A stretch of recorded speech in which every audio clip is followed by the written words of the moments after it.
Welcome back. Thank you for staying with us. So today marks International Mother Language Day, and there has been an emphasis on the need for mother tongue-based education in South Africa. The day is observed annually on February the 21st to promote linguistic and cultural diversity and multilingualism as proclaimed by the United Nations Educational, Scientific and Cultural Organization back in 1999. So the day highlights that over 40% of the world's languages are endangered. Here at home, less than a quarter of learners receive instruction in their home language beyond grade 3 in the country, with many facing challenges when switching too early to English or Afrikaans. Now, research also shows that learning in one's home language significantly improves understanding and academic performance. So to help us understand the importance of mother language in education and how far we have come and how far we are in reaching acceptable levels of use, we are joined by Julius Dantile, who's the Executive Head of Languages at the Pan South African Language Board, who's in studio with us. And via our video link, we've got Phelo Muyanga, who is Learning Process Facilitator at the Citizen Leader Lab. Thank you so much both for your time. And Mr. Dantile, thank you so much for popping in this hour on the late edition. So this is a very important day, right? Especially when we look at mother tongue languages and how far we've come as a nation, particularly when it comes to nurturing mother tongue and making sure that we have people that are able to read and write in their mother tongue languages. Let's first of all get your reflections on this day and what it means for our languages. Good morning to you. It's evening, yeah. Yeah. and to your viewers. Mother tongue is very important in the sense that in South Africa we have about 93% of learners in school that are not learning in their mother tongue. And that is a problem. It is important also to commemorate this day. It's like you are commemorating the June 16, which is, this one is international. The June 16 was national. It happened in Bangladesh on this day where young people took up to the streets demanding to get education in their own mother tongues. And the response was not a good response. That's why you have this commemoration today. It is important for South Africa to really recognize that mother tongue is a foundation. And we live in a digital world where now, with the technology, we can easily have classes that are pushing mother tongue in terms of all subjects that we are teaching in schools. Yeah, and I like that you say mother tongue is a foundation. Just how strong is that foundation? It's not strong in South Africa because before last year, let's start by recognizing that the Department of Education has then is implementing mother tongue-based bilingual education, which then is starting to say, as from grade 4 onwards, students must not change their language, their mother tongue. They must continue with it. We have done the experiment in the Eastern Cape for the past, since 2012, where we were dealing with this particular issue of implementing mother tongue. And then in 2025, last year, we then roll out the program. But it's not yet funded adequately by government in order for it to have the effect. And it is going to take a little bit of time. We'll have to take the cohort that we have now of learners that are in grade 5, we take them up to matric so that they can be able now to write their matric in their own mother tongue.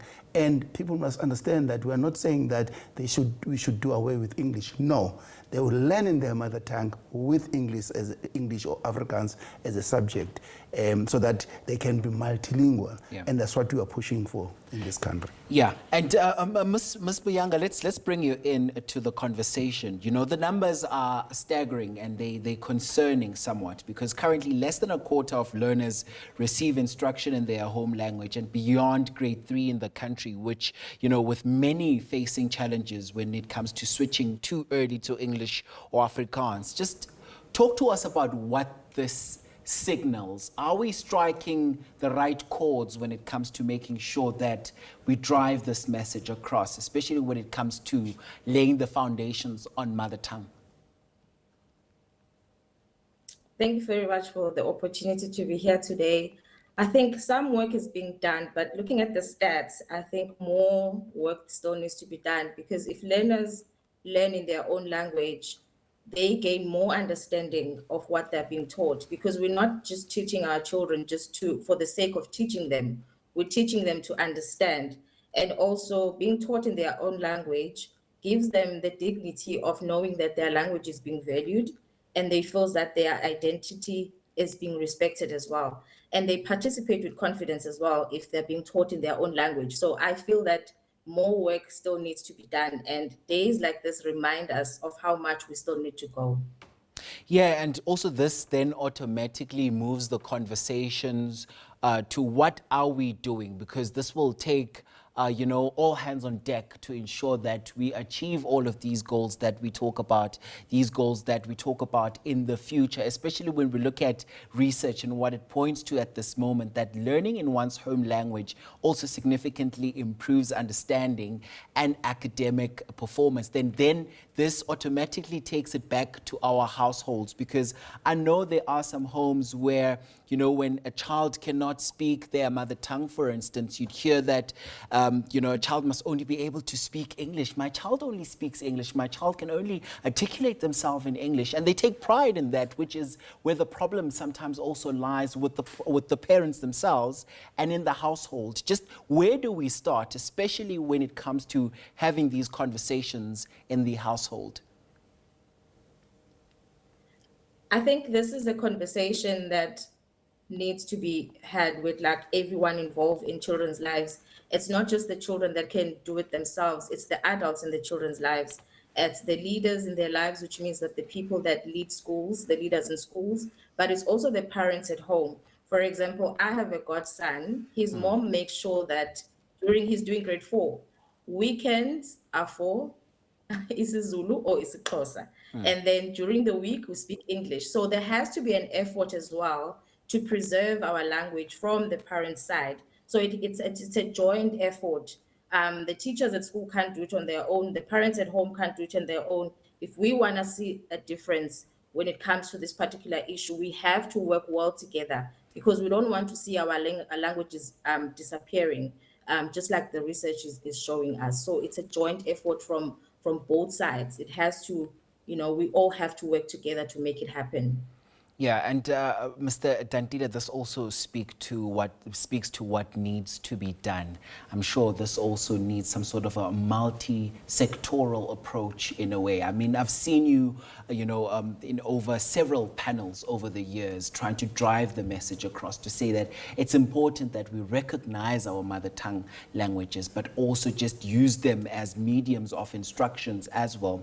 Just how can school leadership as well be brought in to ensure that we have schools that, first of all, have the right resources, especially when we look at broadening this conversation to the greater rural areas, to have children in Ekobo, to have children in the greater other rurals have access to material in their mother tongue language, but to also have them be able to express themselves in every other language, but most importantly, their mother tongue? I think as a country we need to deal with the consequences of sometimes of what we are doing. Yeah. I'm saying as a country because it's not just only parents that are doing this. They're doing it because they've got a better interest for their own kids. There's no parent in this world that doesn't want his or her own kid not to do better than him or herself. That is the fundamental thing that we have to agree on. But what does that, the issue that you are raising, where a learner is learning in English at school and then leaves the home language at the gate of the school, that creates a cognitive dissonance where this child cannot take the knowledge that is being taught in school and apply it in the real world. I'll give you a simple example with this. If you go to grade 10 and 11 in this country, learners learn how to filter water. The whole water filtration as a subject, they learn it as a module there in the classrooms across the country, right? But even in the rural areas, they learn that. But we still leave with areas and families and people that drink unfiltered water? What do they learn from school? That is cognitive dissonance that we have to deal with. That is the consequences of a child who is at school trying to understand English, not knowledge, and memorize the knowledge that is given in English, and unable then to practically put it on the table. That's why we have less innovators, we have less inventors, and we have to understand that particular problem that we are faced with. In the world today, go to any country that is innovative, that is digital. Look, what language do they use at school? It's home language, across the board. Yeah. So we need to really emulate what the world is doing in order for us to progress and develop as a country to another level. And I'm saying, I want to emphasize this particular point, we are not saying that English must be dropped. No, it should be part of the process that we are building the foundation that the learner interprets the world in, which is the language that they got it from their mother, from their family, and the language that they can be able to think on, and the language that they can be able to dream. Yeah. Remember, everything that we are able to visualize and imagine comes from our dreams. If we dream in a foreign language and we're unable to articulate that dream, therefore, we are not going to go anywhere. And as a country, we need to get into that particular space. We got it, but there is no adequate support that is provided by government around this.